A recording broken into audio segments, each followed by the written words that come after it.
I welcome you all in this two-day international conference on language, literature, and humanities 2021, August 2022.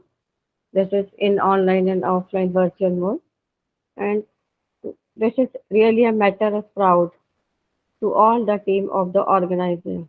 They have conducted really very good and invite so many papers are there. I have heard that there are almost 150 to 200 and more than 200 research papers have been published and presented in different sections. So meanwhile, we are waiting for the candidates. I would like to thank Dr. Anupama Bora, Professor, Department of English, University of Jammu, Jammu and Kashmir. I would like to congratulate Dr. R.S. Regin, Silvers, President Cameron Trust, Tamil Nadu, India. I would like to say my personal heartful thanks to Julia Gariland, Holistic Medicine, Honorable, for the co-founder CEO, World Private Limited, France, and I am really like to express my gratitude and thanks to all the faculty members involved in this conference for organizing and presenting in different way. They are really did their hard work to make this conference successful. And as far as research is concerned, research is a process of thinking, process of developing a concept. After conceptualize a concept, we can move toward the finding of our objective and hypothesis. They are based on our concept. After planning our objectives and hypothesis, we have to think for the sample. There are many methods of sampling. So we have to identify a particular X, Y, or Z method of sampling. On the basis of that, we can identify the samples. And then we will go through either online or offline mode of research. There are many digital technology nowadays available for conducting research and administering data and calculating your statistical analysis. So after planning our sampling method, objective hypothesis, we have to design our research. What will be the sample? How to conduct the research? What will be the questionnaire?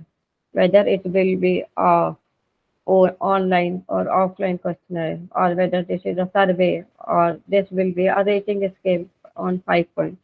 So we have to move toward our research design.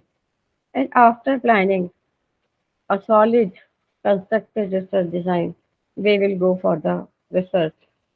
And normally in university grant commission, there is a process of research. That is, you have to appear in a pre-research examination conducted by different universities in different time schedule. After appearing in this exam, if you will qualify, you have to move toward your course of studies. That will be range from 3 months to 6 months. And after completing your coursework, you will get registration and you will appoint a guide for your research. When you get a research supervisor or guide, then you will move ahead with the consultation of your guide so that you can find the direction and planning of your research in the next stage of conducting data collection, sampling, statistical analysis, and writing your research project. So when you will assign a guide, you have to stay with your guide at least for 120 days, regular attendance. And meanwhile, you have to conduct your literature survey from different source of knowledge, online, offline, or your institutional library, or you can visit the other library or the other institution also.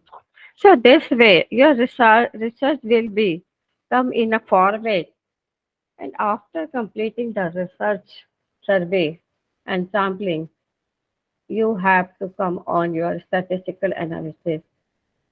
There are many psychometric testing for your statistical analysis. They are parametric statistics and non-parametric statistics. So when you go for this parametric and non-parametric statistics, it depends upon your sample size.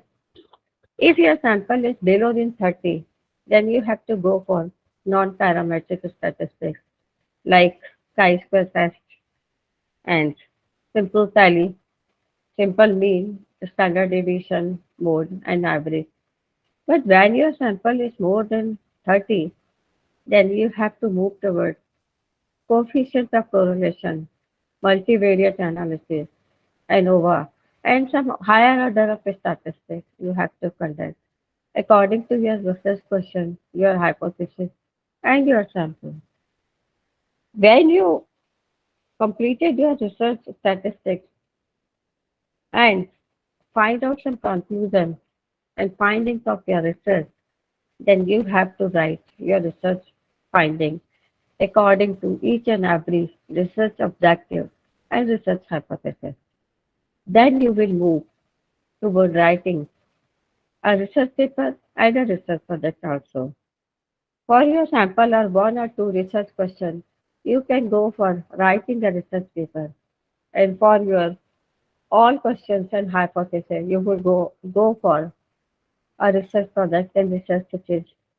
That will be not more than of 300 to 400 pages, including your graph, your pictures, your data, presentation, and abbreviation, and bibliography, annotated notes, all that. So when you start your research, you have to keep focus on each and every references. You just make reference card so that at the end you can confidently compile your research findings as well as your research bibliography and enclosures in a sequence and systematic way. This is the way to write a research question, frame that, and finalize your research project. I am Dr. Kalpana Dixit, Professor and Research Supervisor, Bhatapara University, Bhopal. I am ready to extend all of you for conducting your research, supporting you, providing you resources, and each and everything. So you can contact me with the help of your organization. You can contact your organization. They will provide you my number, mail, and WhatsApp ID, everything. So you can coordinate me accordingly, and I will support each and every one of you. Thank you. Thank you so much. Thank you, ma'am.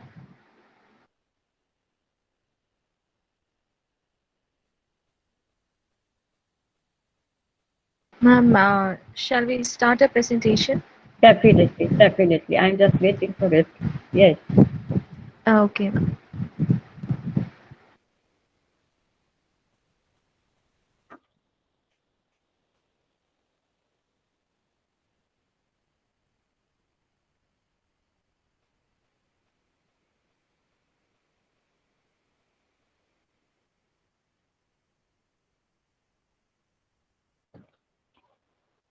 All the presenters are today. Can you please open your video also? I just want to check your attendance. Open your video. All the candidates. Dr. Samsuddin MK, are you present here?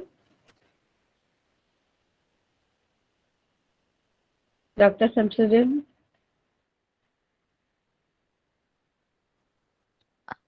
number one, Dr. Samsuddin MK, No, ma'am, he's not here. ADF fellow, he is not present. Okay. Number two, Bharti Hiti, research scholar, Karnataka University, Dharwad, Yes, Karnataka. sir.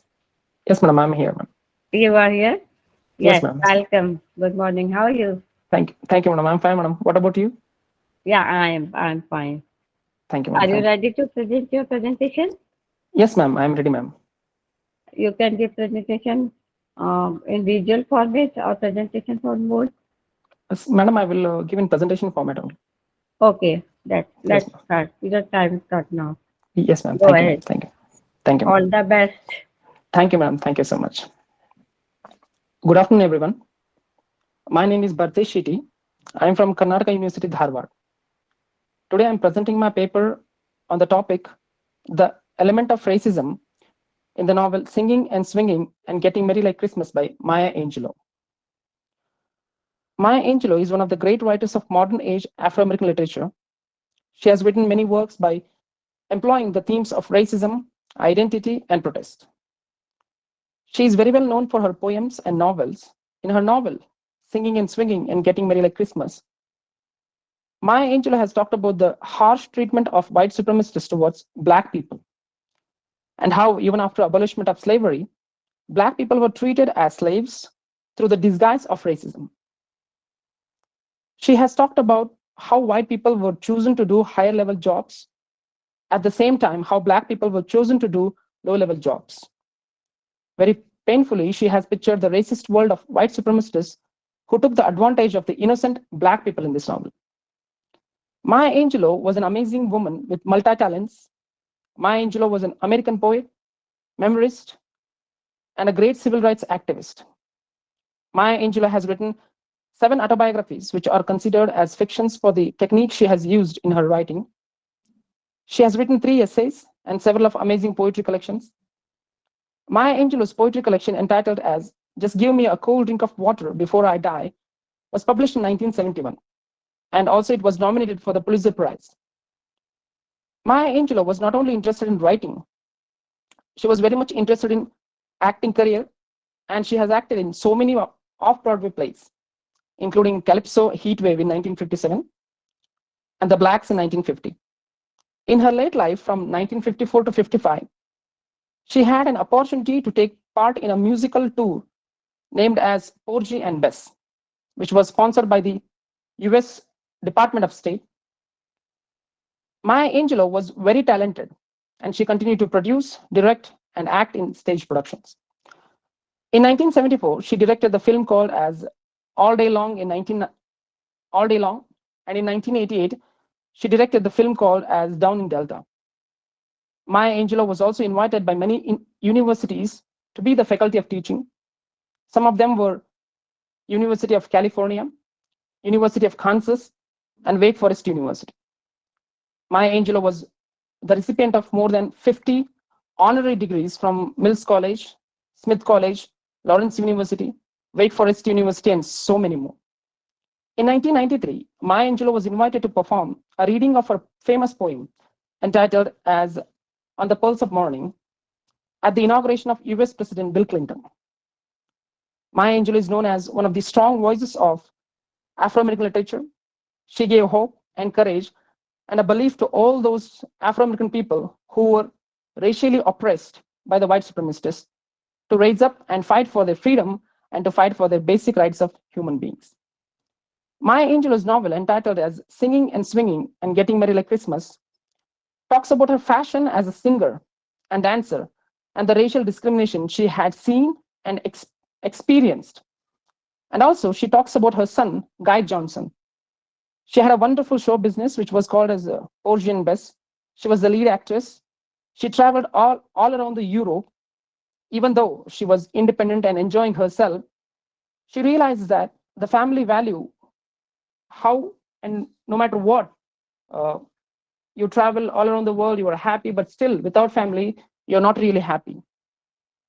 When she was back to her home, she was broken to see her son, Guy Johnson, who was suffering from a skin disease. She thought that it was her ignorance of taking care of her son had put Guy Johnson in a suffering position. So she felt guilty, and she got into the depression and had the thought of killing herself and her son. But thankfully, by the help of her uncle, she realized the gifts of God and learned to be thankful and pledged to never give up on life. Maya Angelou has talked about the discrimination inflicted on Black people at the hands of white people in the name of racism in this novel. And also, she has talked about her own life experience and how hard it was to be a Black person, and especially how difficult it was for a woman of Black color to live in a racially segregated and prejudiced world of America. Black people were subjected to all kinds of heinous treatments and were treated as lesser than animals. While reading novel, one can feel the disgust towards the white supremacists who inflicted this pain of slavery and racism on innocent Afro-American people, and living through it and still surviving in the very society and country where they were discriminated is really commendable. Maya Angelou talks about an incident of racism in the novel entitled as Singing and Swinging and Getting Married Like Christmas, that she was working as a club dancer in a club, and there were many other club dancers too. But the difference they had was other dancers were white people, and Maya Angelou was a black person. If humanity was treated as an utmost virtue in that time, being black wouldn't have been a subject to the discrimination of white supremacists. But since world was very much white-centered, and black people were seen as outcasted people, there was a lot of discrimination against black people. The manager who was taking care of the dancers told Maya Angelou that if any person misbehaves with her or talks ill to her, he can't help her Rakesh, because, yes, just conclude the brief point of your research paper in yes, two ma'am. minutes. Okay, madam. Okay, madam. What exactly I'm trying to say in that in this paper is that even though she was a human being, and even though she had the same attributes as any other human being in America, just because of her skin color, which was black, she was subjected to racial discrimination. She was not seen as a human being, rather as an alien or lesser than animal. And not only Maya Angelou, many black people had to go through a psychological and mental problems because of this reason. And yet now also, it hasn't been completely eradicated from American society. It's still there, very much alive, and it's a burning issue.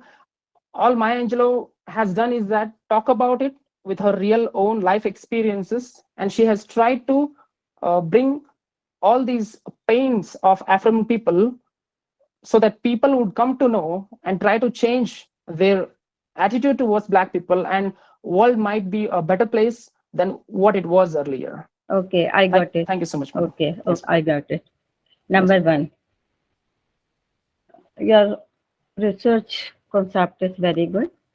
thank you, My ma'am. question is that, number Yes, one, ma'am. my question is that whether your research concept is based on some theoretical literature or you have conducted surveys for this No, ma'am. discrimination. Theoretical, madam. I could not conduct a survey because since it is American topic, Afro-American topic, since Hmm. I'm working on American literature, Hmm. I have to go to America to do the survey. So I can't do this here. So it is Yeah. theoretical, ma'am. There is no survey at all. So how old your theory and literatures are? Because nowadays I don't find any discrimination in America also, not No, in ma'am. any country of the world. Still it is there, madam. Still it is very much a burning issue. Recently, ma'am, George, I think his name was George, I guess. He was literally killed by a police brutality, ma'am. He actually paid money for something he has purchased. It was a counterfeit money.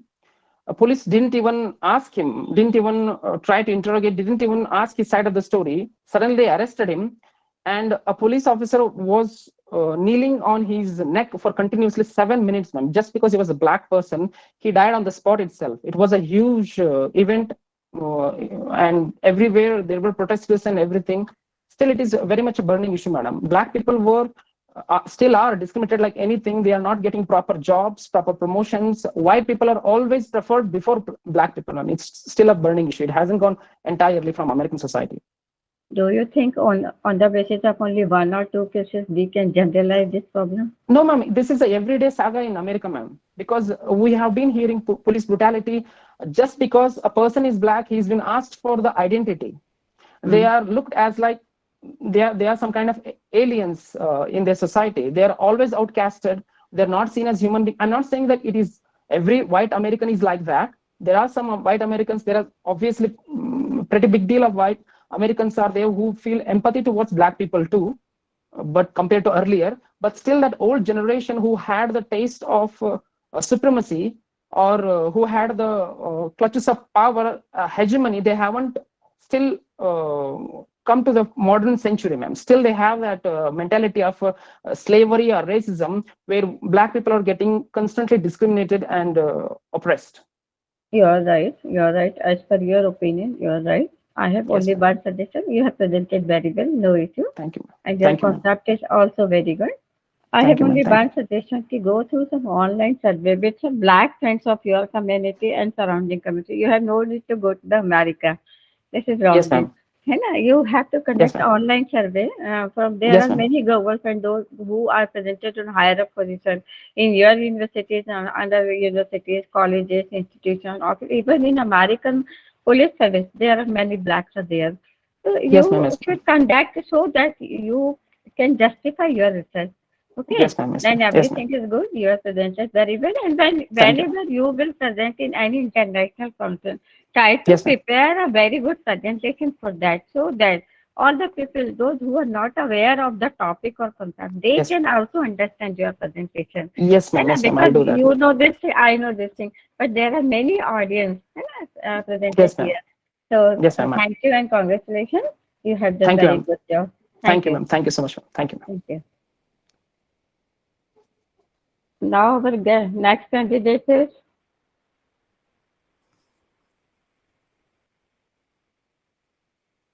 candidate number 3, Chitra Devi CS, research scholar in English, Government Arts and Science College, Dharampur district. Chitra Devi CS, are you present here? Ma'am आपका mic mute है Chitra ma'am Oh, please sorry. Unmute Yeah. Thank you, sir. Good afternoon, ma'am. Yeah, you are Chitra Devi. Yes, ma'am. Yes, ma'am. Just introduce yourself. I'm Chitra Devi. I'm a research scholar in the Department of English at Government Arts and Science College, Papratipati. It's in Dharmapuri district, Tamil Nadu. I'm going to present a paper on. I'm going to share my paper first for 1 second.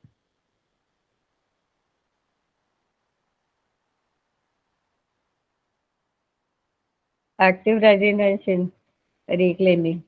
This is your paper title. Yes, ma'am. Active resistance. Active Yes. resistance in reclaiming the You lost forgot land. your paper title? No, ma'am. I was actually trying to share the paper, ma'am. Acha, okay. You are trying to present it. Okay, Yes, active ma'am. resistance in reclaiming the lost lands and Yes, upheaval of ma'am. Is women. it visible, ma'am? Is Yeah, my paper? okay. Yes, ma'am. My paper is on active resistance in reclaiming the lost land and appraisal of women in C.K. Janu's Mother Forest, the unfinished story of C.K. Janu. Now, let's look into the term resistance. Resistance, as such, has been defined by Merriam-Webster dictionary as an act or means of resisting. We need to understand the word resistance here because it means, it has lots of implications. Generally, it's been looked upon as a refusal to obey or to protest or a reaction against injustice, basically a violation of basic human rights. It also involves somebody, agitating or challenging the authority as such. But how does this feeling of resistance come about? It emanates out of frustration and uncertainty, and especially when they are subjugated to cruelty or injustice, it is then that they are instigated, or people are instigated to resist, and that motivates them to challenge the authority and dominant, power as such. Going on to what actually active resistance means. Now, active resistance is generally looked upon as a negative term, a violent term, a very violent term as such. Now, here in this paper, I've been looking at it as actively resisting and actively opposing.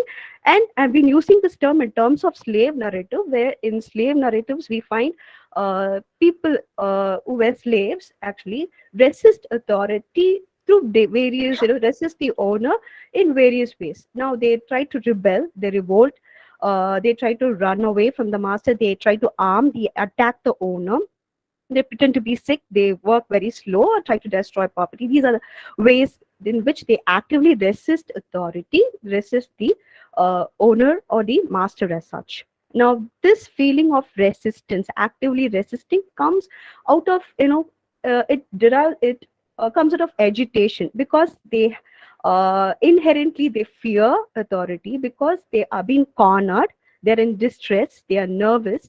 It's only out of this unrest this active resistance comes about. Now, the text that I'm going to deal with is C.K. Janu's autobiography. Autobiography is called Mother Forest, The Unfinished Story of C.K. Janu. It was first published in Malayalam by Bhaskaran, and it was translated into English by N. Ravi Shankar in 2004. It was both recorded as well as written down. First, it appeared as an article in Malayalam in Bhasha Bhoshini. Then it was published as an autobiography after a year. Now, C.K. Janu focuses on the problems faced by tribes in Wayanad. Now, there are totally about 28% of tribal population in Kerala and in Wayanad district. And she especially focuses on Adiyars because she belongs to Adiyar community. She focuses on the Adiyar community as such. Now, the Paniyas and Adiyars alone involved in farming and agricultural activities. Others do not. They are outside the agriculture sector. What are the issues being faced by these people, tribal people? Now, right from the beginning of 19th century, that's when they were brought into slavery as such. They were treated as slaves. Because of the problem of scarcity of agricultural labor, they had to import these tribal people as landless laborers. They were, subjugated again in the agricultural hierarchy. They've been placed at the lowest, ironically, because they had the best system of agriculture when they were in their own, biodiversity. Again, in slave system in the 19th century, these people having been imported, they had to generally fall into two categories of slavery, because essentially traditionally they've been into slavery, and second one is the other kind of slavery is after the arrival of immigrants. The immigrants were actually people who came after Second World War, because there was scarcity of food in India during Second World War. There was mass exodus, mass migration of people, middle-level farmers from Travancore to Malabar. They came to Wayanad because they were attracted to the fertile land, the biodiversity of the tribes, and calling themselves as progressive, they've taken over the tribal land, and they try to suppress the tribal way of life, calling the tribal way of life as primitive. The government statistics also shows that today, in 1975 itself, tribals have become landless. Okay, 75% of the tribes were landless. In 1976, 61% of them were landless. Now it has been rapidly increasing. Now today, the condition of tribes is that they don't have land at all. They're almost like refugees in their own land. And now today they're trying to reclaim their land and trying to go back to the life that they led earlier. This is about C.K. Janu, who she actually is. She's an activist hailing from Trisheri, Wayanad district. She doesn't have any formal education, but later, when she was 17 years old, she started learning to read and write. She later became literary instructor for tribal women and children. She was active member of a party called the Union of Agricultural Labor of Kerala Karshaka Torilali Union in 1991. Later, she came out of it and she formed a separate union and association for Adivasi Vikasa Pravatha Samhita in 1992. She also organized and presided over the Southern Region Tribal Meet in June 1992. Yes, ma'am. Sorry to interrupt you. You just conclude in 2 minutes because you have only 4 minutes left. So you just conclude in 2 minutes. What is the contribution of C.K. Janu and what are the present status of this tribe community? Okay, ma'am. So she talks about how women are more responsible than men, because see, traditionally women are they used to work hard. They don't segregate women and men. It's not like they're adhering to only the domestic work at home. They are used to hard work, doing both, managing both the work at home as well as in the fields as such. But today they are pushed to a state where men are more into alcohol. They're more into not doing more work as such, and it is the women who have to take the responsibility to do all the work as such. And it is women alone who are brave enough to face adversities, and she actually mobilizes women, okay, especially women who are victims of domestic abuse, especially Lakshmi. She also hails from Chekoti like Janu, and she's been a victim of domestic abuse. Okay, she tries to help Lakshmi. Lakshmi stays with Janu right now, and she has also mobilized Devi. Devi, she's unmarried. Again, she's been harassed by. She doesn't have anyone to as such help her out. You have Vali, and what they essentially do is, how do they actively resist? Is they mobilize people, they encroach upon lands, they try to retrieve lands forcefully, of course, because they have no other way, because they don't have land as such, they don't have a place to stay, okay, and they have a glorious, they look upon this the glorious past that they've enjoyed so far, and now they're trying to retrieve it back. Now, the general perspective is that people have acquired land forcefully from them, giving the men, they just exchange land because, for alcohol or tobacco. That's how reckless men are there. And these women try to retrieve it forcefully by land, um, uh, by encroaching those lands. And of course, there are lots of protests that's been going on. And finally, she tries to say that it is theirs because encroachment of land is illegal. That's very wrong, of course. But Chitra, yes, ma'am. just wind up this here. Okay, I can understand. I can get this. Now, out your presentation, start your video. Stop your presentation and start your video. Okay, you have presented very well. You have done very good research, and your concept is also very good. That's fine. My question is that in the present time, in 21st century, what is the status of that particular community? Mom, this is happening right now in Kerala. They're still struggling to come up. They are still refugees. They don't have a land of their own. They're still struggling as such. These agitations are still going on even today. Is there any community or government support to them? There are supports, ma'am. The dominant migrants, the power of migrants there are so powerful that they're not able to retrieve their lands back. What they are asking is they need land. Of course, the government has promised them lands, but it hasn't been implemented. Government has in fact signed treaties, but it hasn't in fact implemented the projects as such. Okay. Is there an organization or NGO to supporting them? No, ma'am, I don't think so. Okay. Okay. So your research is based on some concept, or you have visited to different villages and collected the information? Ma'am, it's based on the autobiography by C.K. Janu. She's an activist. She's a tribal activist, and based on that, based on a text, based on her Okay. autobiography, I've taken all the details. Okay. What is your own opinion? How to protect them Uh, regarding domestic violence, domestic abuse, and all that? Ma'am, I think it's because we have encroached upon their biodiversity, bioregion. I think we need to, give back their lands, and this could only be done only through the government. Because they need is they have to go back to their bioregion. We need to give them back the lands, and it's only could then this could be done only through the government. Okay. Thank you so much. You have Thank you. done very good.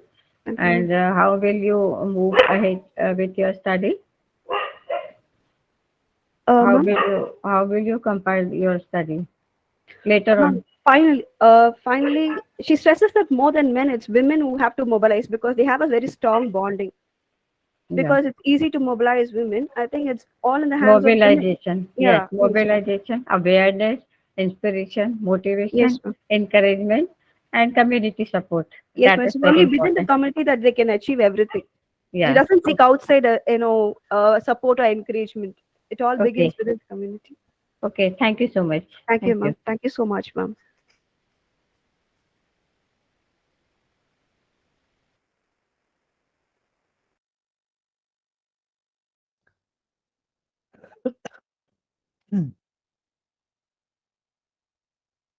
Ma'am, I think you have muted your mic. 。 . 。 . 。 . 。 . 。 . 。 . 。 . 。 . 。 . 。 . 。 . 。 . 。 . 。 . . . 。 . 。 . 。 . . . 。 . . 。 . 。 . . 。 . 。 . 。 . 。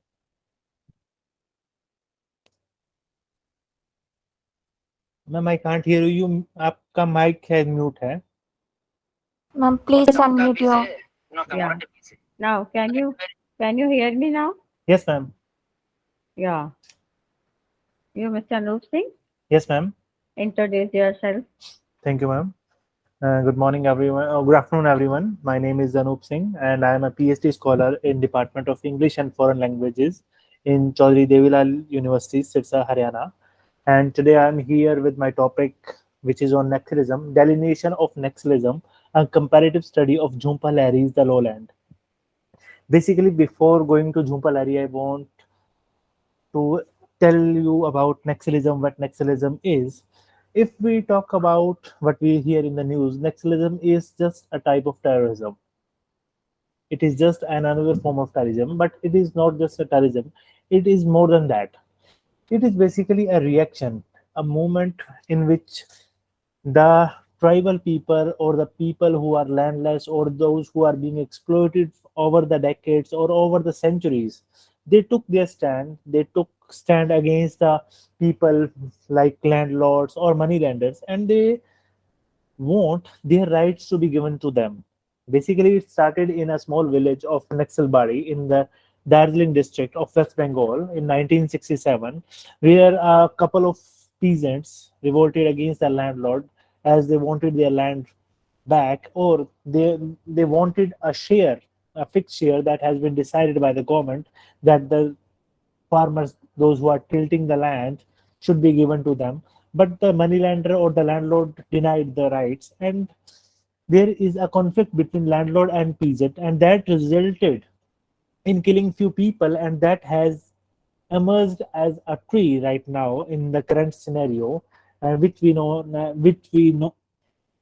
is known to us as Naxalism. It all started in 1967, and what our former Prime Minister Dr. Manmohan Singh is that Naxalism is the single biggest internal security challenge ever faced by our country. Why it is a single internal conflict? Anup Because Singh, yes, ma'am. your slide is still. Go ahead to the next slide. Ma'am, don't worry. I don't have much slide. I have 3 or 4 slides maximum. Okay, I okay, have that's more fine. to say, I have more to say than to show. Okay, that's good. Yes. Okay, you can Okay. proceed. Why it is the biggest internal security threat? Because there we have faced a lot of conflict in other part of region. For example, we have in Punjab a conflict between government and the native people. We have in the north, east side, and we have in the Kashmir. Why Naxalism is the biggest threat to the internal security? It is the biggest threat to the security because the native people, the tribal people of the red corridor area are supporting them. The reason for being supporting them is that they are being discriminated from the time being. If we hear the name of Bihar, Jharkhand, what came into our mind? The most underdeveloped area of our country.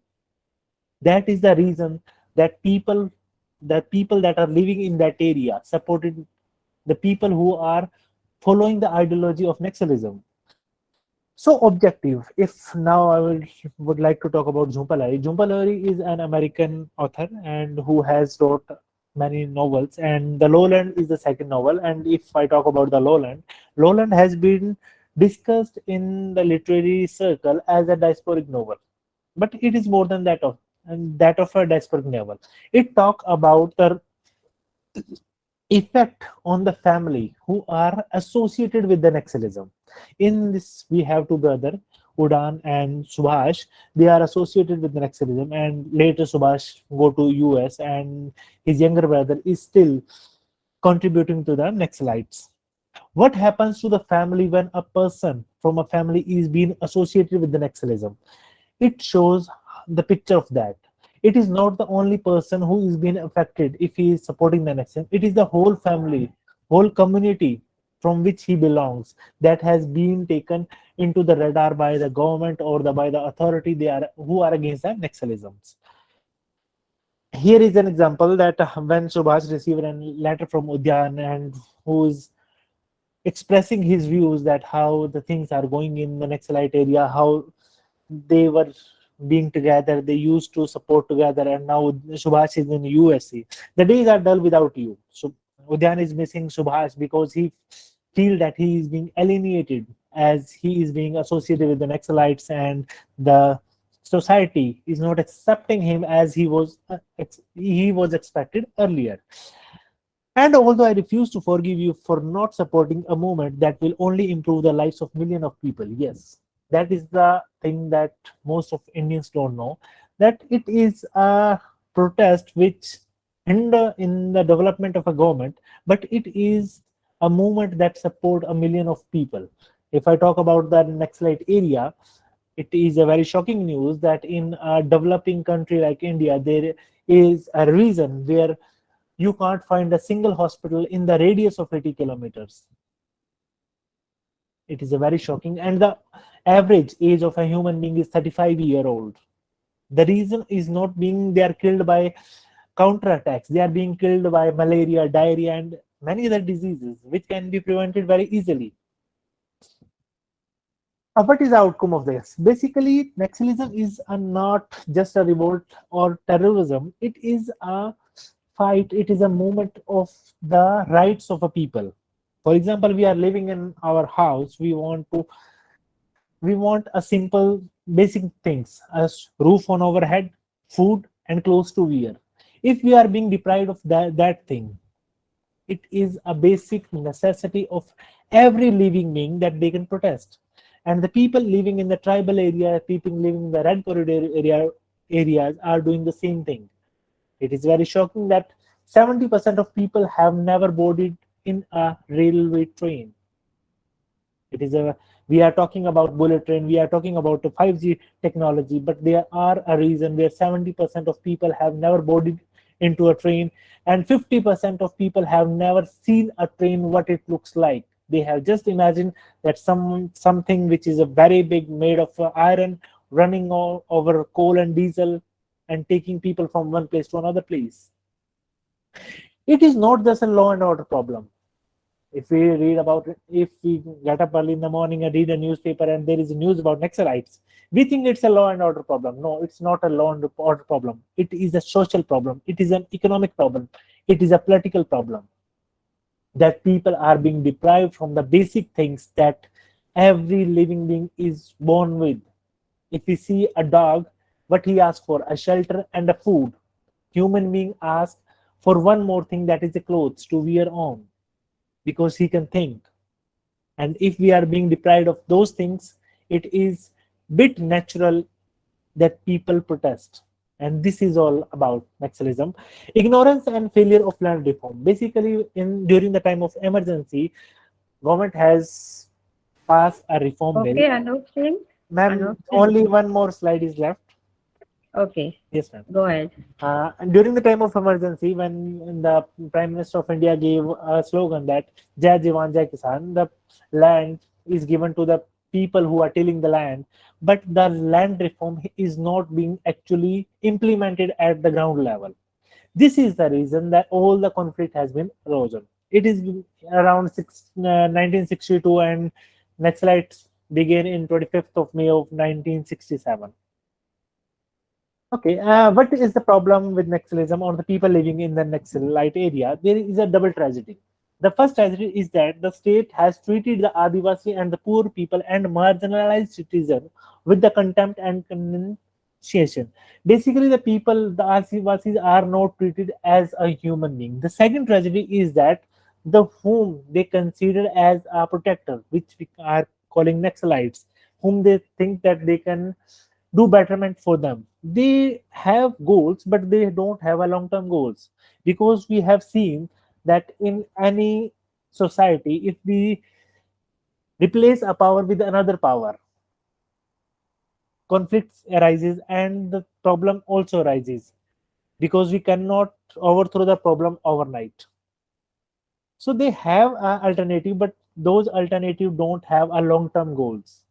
And that is all I want to say about.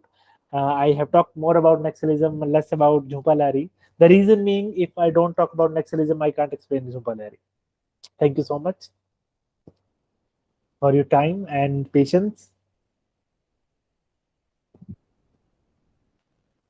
Ma'am, your mic is again off. Just on your video.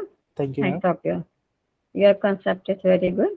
My Thank you. question is that why do you have selected this topic? This is a rare topic Ma'am, for research. if a PhD scholar, a student of literature, won't pick a topic which is known as a biggest internal security threat for our country, who else will? And the reason is being it is only by now it has been talked as law and order problem.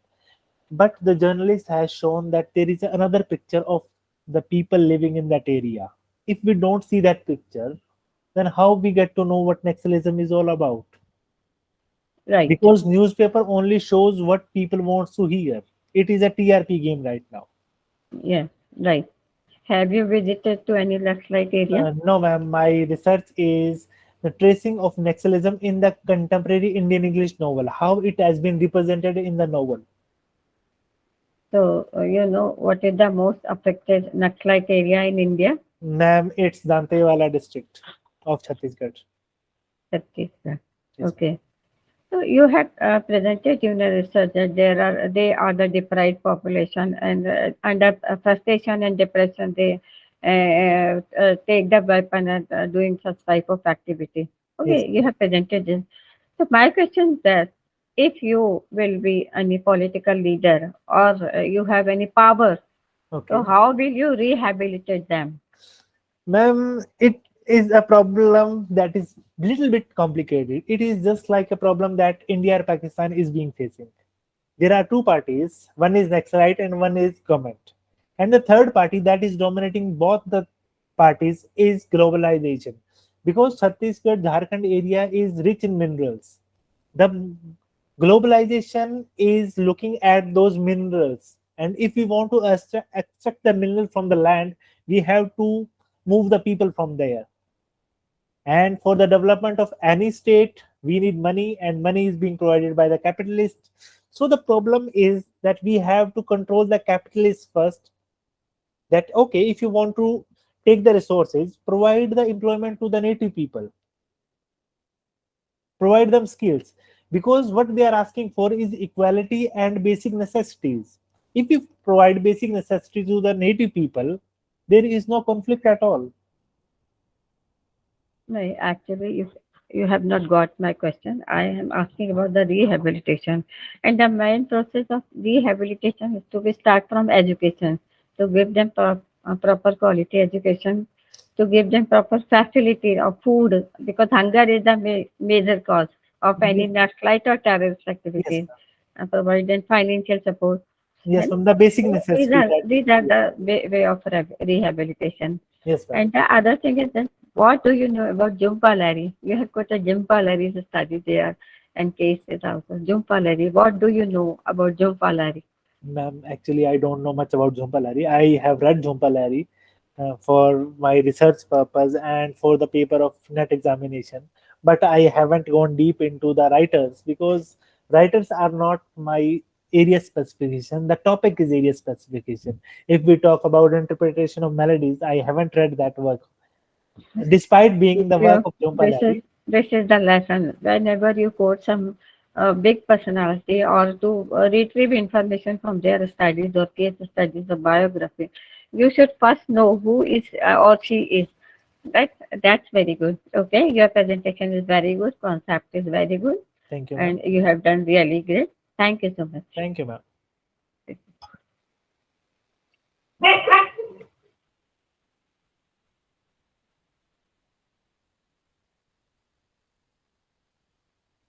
Now, our next presenter is Achra Afrin. Achra, are you there? Yes, ma'am. Yes. Start your video and introduce yourself.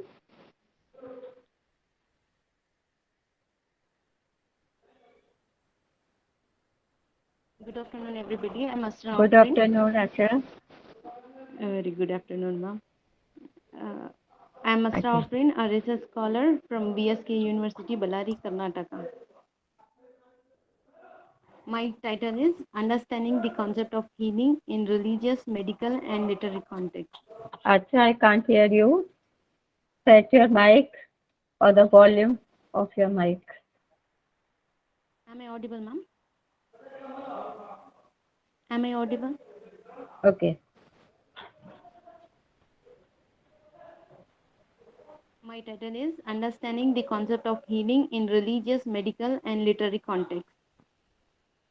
The word healing refers to recovery, restoration of the body, mind, and soul to the normal condition, wholeness, mending, and cure. The word in medicinal field refers to the cure from physical wounds, diseases, and mental illness. In ancient times, the word healing embodied the medical and spiritual meaning. The evidence of healing is present in every culture. The concept of healing is as old as the existence of mankind.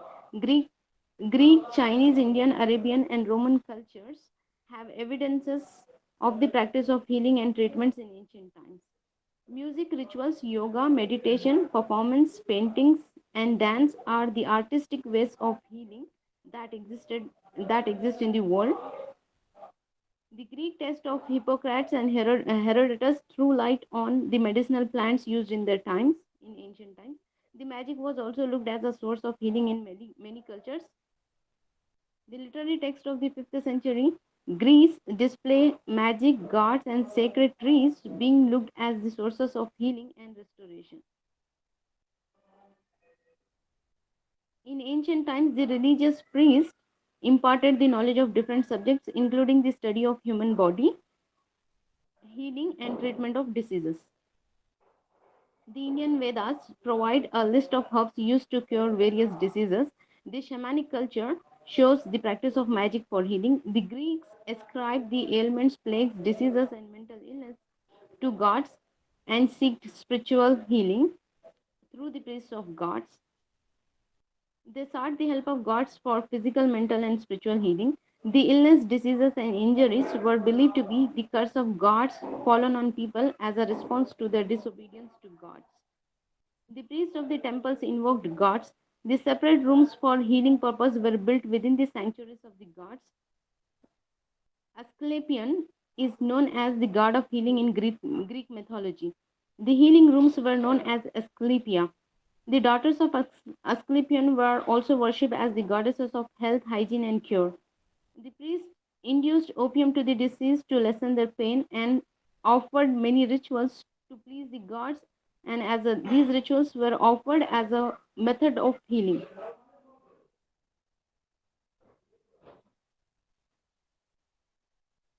During the medieval period, the Christian missionaries played a significant role in the history of healing and medicines.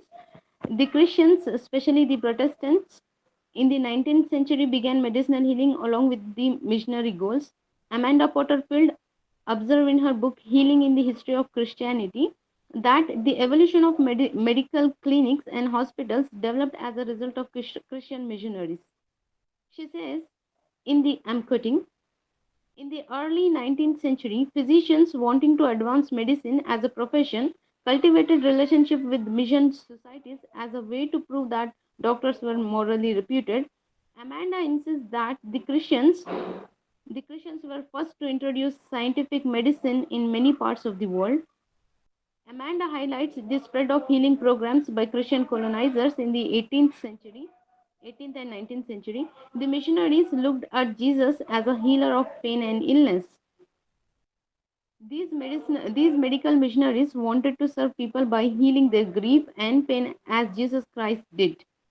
Jesus not only spread the word of God but also recovered people from diseases. The Christians in the 19th century focused more on healing verses of the Bible and focused on and highlighted, looked at Jesus as a healer and not just as an apostle of God. Also looked him as a healer of grief as well as of healer of physical, mental, and emotional diseases and pain. They believe Jesus was sent to heal the whole of mankind and thus took up the same job. These missionaries preached Christianity and healed the people physically, mentally, and spiritually. The Bible says Lord is the healer. Jehovah Rapha is one of the names mentioned in the Bible. In the Bible in Hebrew Bible, the name means that the God who heals. and there are many references in Bible which show that God, which show God as a healer, and in many verses that show Jesus as a healer. The term healing here refers to completeness, mending, and repair or restoration to the original state. One of these psalms says, "He, the God, Lord, heals the brokenhearted and binds up their wounds." The God, according to this psalm, is the emotional healer. He heals the pain, grief of the soul. In the 20th century, the British colonists got freedom. The Christian or the British medical missionaries had opened a good number of hospitals and clinics in a larger part of the world. The new researchers in the field, in the medical field, help in new branches of knowledge, healing treatments. The use of artistic ways of healing became the area of research, which in turn led to the development of therapies such as creative writing therapy, painting, expressive writing, drama therapy, drawing, story writing, storytelling and listening, music listening, yoga, meditation, dance, and watching plays and movies. So, watching a tragedy, watching performances, especially the dark play or a sad play, black play, is watching a black play and seeking healing from a black play is not a new concept. The drama therapy is not a new concept. Healing through drama is not a new concept. Aristotle, in the some 2,500 years back itself, introduced the concept of healing through performances. The word catharsis is used in medical, psychological, religious, and literary arenas. The word catharsis means purification, purgation, cleansing, and mending. Earlier, the word was used only in the medical field for cleansing the wounds and recovery from physical and mental injuries. Aristotle used the term while Sir, defining tragedy. Yes, let's ma'am. just compile your presentation in two, three sentences. First, you tell me about the medicinal value of healing. Just 2 points. Medicinal Medicinal value of healing. healing. My medicinal value, healing itself is a is a concept that is usually used in medical field. We say people are healed in hospital, they are cured. So what we receive, the advanced technology, the advanced methods, operations that we have today in the hospitals, clinics are all medicinal. That is the healing, ma'am. I That's am good. focusing. That's Yes. good. Number two, the religious point of view of healing. In the ancient times, rituals were offered and the priest induced the opium, ma'am, to so that they wanted people to go into the subconscious level, and they from that in that subconscious level they invoked the gods and made the patient or the deceased to feel the love for God, and ask they invoke the gods to heal them, ma'am, in the Okay, religious that's context. So fine. in the religious context, the priest were the healer. They were the healers. The God was the healer. The priest was the medium, who between the patient disease and the healer. That's good. That's good. Asra, my third question is that how old is this healing technology in literature of Indian literature and English literature? Mm. Yes, as I said, paintings, dramas, watching movies. These are all the methods of healing in literary genre or in literary field. uh, Even music, each of the genre has its own unique qualities and techniques to heal the audience, to heal the readers. Suppose a person who reads novel or a drama, no, watching drama and reading drama, the person who watches a drama or a performance, either a comedy or a tragedy, goes under certain techniques.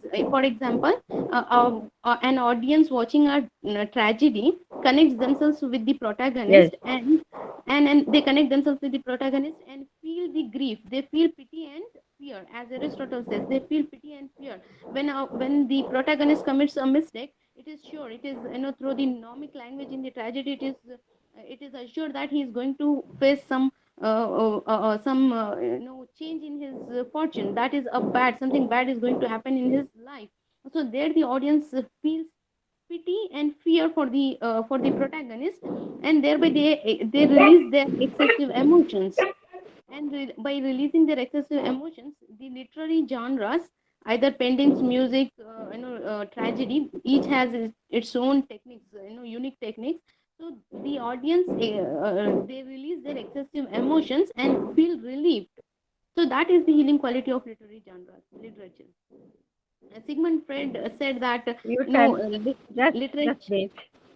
That's very good. You have given all the questions very confidently. No issue. Your concept is also very good. I would like to tell you only one suggestion. You just raise your confidence while speaking. You are a very good researcher because you have given all the question very confidently. And Thank you. so you are a very good researcher. Your concept is very good. That is very useful in present community and society. That will be very impactful if you completed your research on this topic. That will be very impactful to the community also. Very, very impressive. Then number two thing is that whenever you present your concept, to start with the historical point of view. Historical point of view, when the this term healing was coined first, and who was the generator or a writer or author of this term, then how these practices are working in present day. Are you adopting the healing practices or have you learned the healing practices? No, ma'am, I did not heal. I'm a student of literature. Yeah. What So, I have observed is, people feel that, the people observe, they see medical field as more valuable than the field of arts, literature. So I thought, even the literature has such healing medicinal values, not only yes, the yes, medicines. you are So there right. is You are right. So, psychological being a doctrine. researcher, and since you are working on this wonderful topic, so you do one thing, you experience the concept of healing in yourself. If you find some trainer or some expert in this field, so you just make a contact with him or her and have this experience in yourself so that you can internalize your research. And that is very good. Your concept is very good, and you have presented very well. You have responded all the questions very confidently, and congratulations. Thank you very much. Thank you, ma'am. Thank you.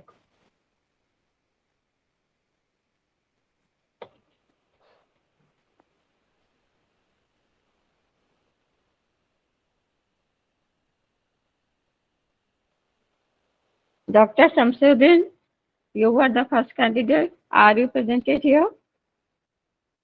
Dr. Samsudin MK? Dr. Samsudin MK? Have you joined the meeting? No, ma'am, not it. No. Then organizer, all the candidates have been finished now. What is your next instruction? Thank you, ma'am, for your time and support. A sincere and dedicated woman who guided us all with your experiences, ma'am. Thank you, ma'am. Thank you so much, and all congratulations to all the participants. They have really done very good job. And the participant who was absent, what to do for him? Can we mark absent, Uh, yes, ma'am. or he will join again after some time? No, ma'am, he was not given any other opportunity.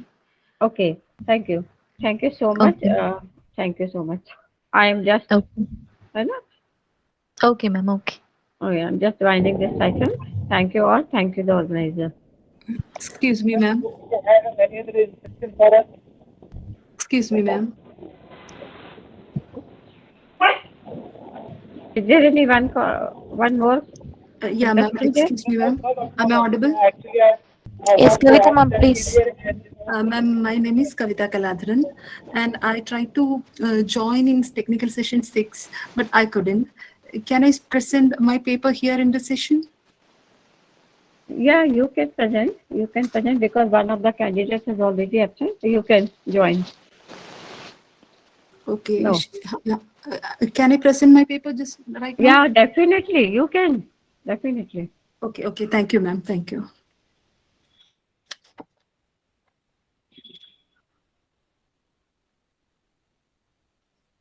May I share my screen? Yeah, of course, you can. Thank you, ma'am.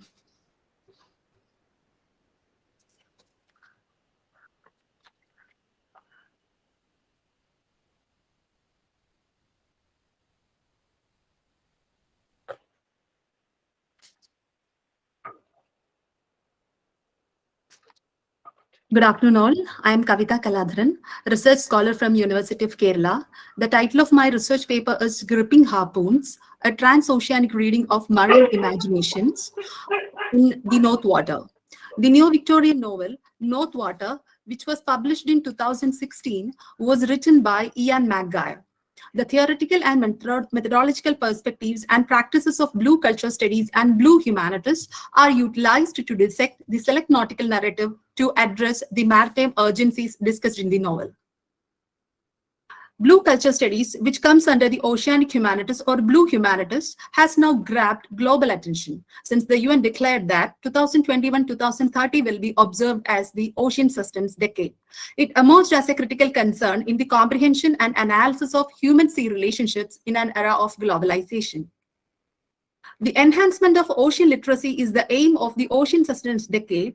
Through this mission, the UN aims to make mankind aware of the ocean's influence on them and their influence on the ocean. Here you can see the major principles of ocean literacy. The prominent figures in maritime ecology and blue culture studies. Steve Mentz, it was he who coined the term blue culture studies. Sidney I. Dobrin, he was the proponent and one among the major figures in blue eco-criticism. Stacy Eliamo, who advocated the violet ecology, and Meg Samuelson, who works with the oceanic south. The North Water. The narrative I have selected for the study depicts the hazards of whaling, a legally prohibited activity in which the people have been engaged for centuries in a biotic community.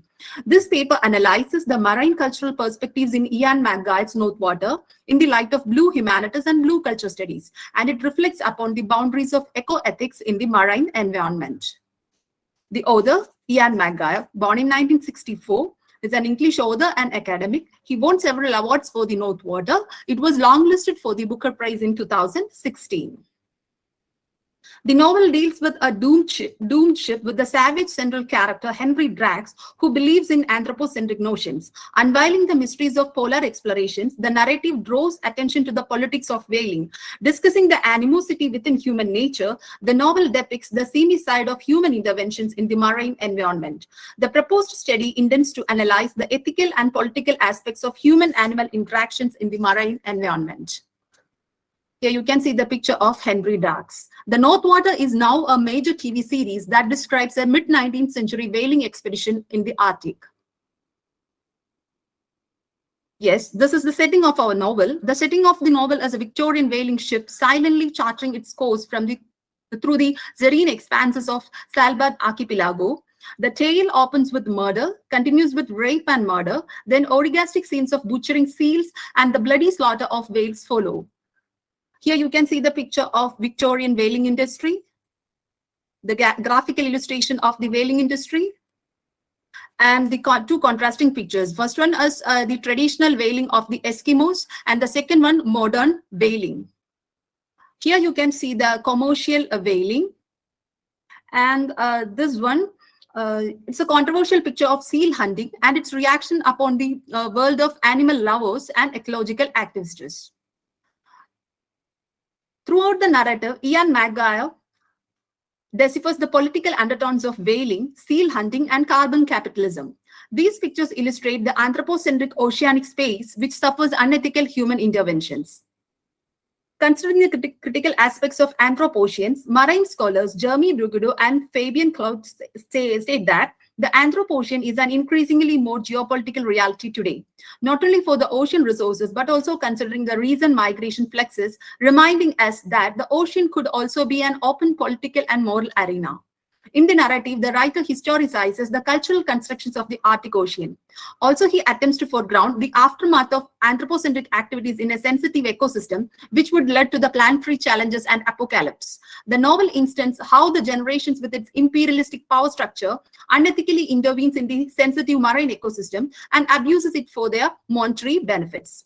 Anthropogenic discourse in ecotonic spaces like oceans challenge the normal functions of the biotic system and result in a climate crisis. The rationale for the novel evidence the anthropocentric concerns in an environmental situation that should be eradicated. Species extinction and habitat degradation of marine mammals are the other major concerns of the novel. Conclusion. The writer, Ian McGuire, easily mitigates the vulnerability of the anthropocentric marine environment. The spatial and temporal dynamics of the whaling reflected in the novel acknowledge the demand for individual and collective efforts to protect marine habitats. The novel, with its insightful narration, proclaims the need for serious discussions on the threatened state of marine ecosystem. Whales. Whales are mammals, just like people. When whales die, the oceans die, and then mankind dies. Thank you.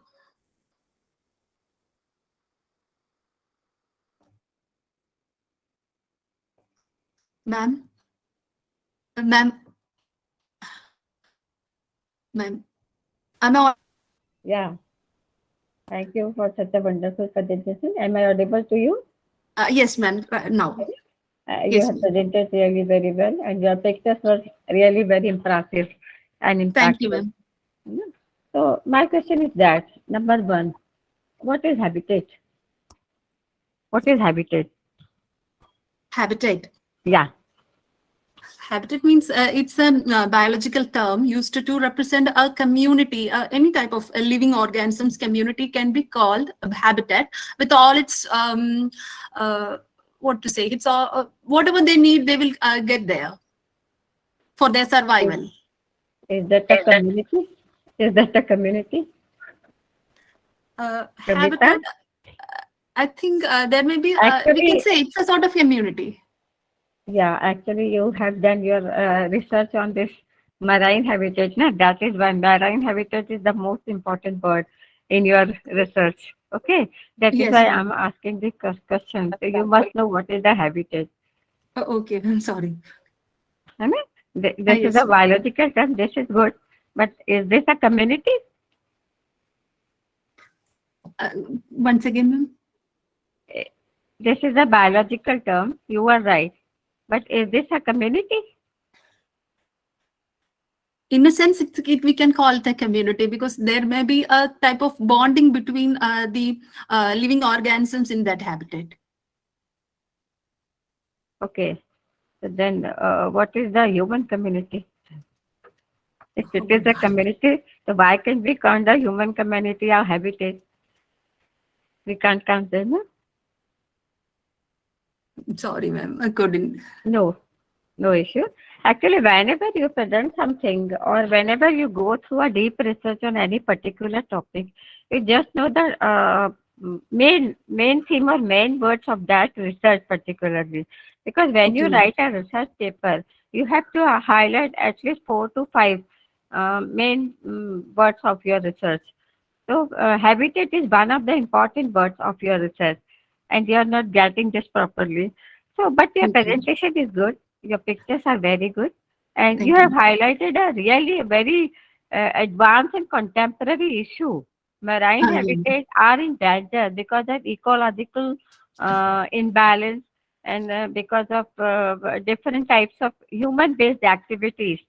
The Yes, marine ma'am. habitats are disturbed Because and are in danger. So your topic is very much useful and impactful yes, ma'am. for the These buyers whales are the mammals and which librologists also. contribute much to the our ecosystem because they produce a type of nutrified feces, and these nutrified feces nourish the phytoplankton. These phytoplankton are like whatever the plants do on our earth, these phytoplankton does it in ocean, and it regulates the food chain of the entire oceanic system, and the ocean sustains. That's why the mankind sustains. So Yes. it's very relevant to, we have to give proper care to these marine mammals because they act as carbon pumps. They regulate the oxygen carbon system of our entire world, and they can even regulate the global warming and the global sea level rise. Like major environmental issues can be regulated by these huge marine mammals.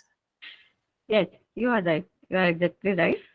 So my next question is that what is the connection of sustainable development goal and protection of animal life? Sustainable development and Goal, SDG, Sustainable Development Goal, and protection of animal life, whether it is marine or aquatic or earth. that I'm not well versed with that area, ma'am.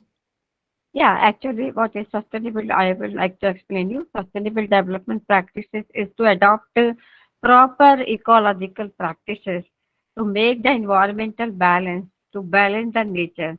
So when we adopt the sustainable practices, then we will surely cure our marine habitat and aquatic habitat or land habitat. We can cure them. So this is very good. Your presentation very good. Your confidence is so nice, and you Thank you. have answered all the questions very well. And Thank you. congratulations to you.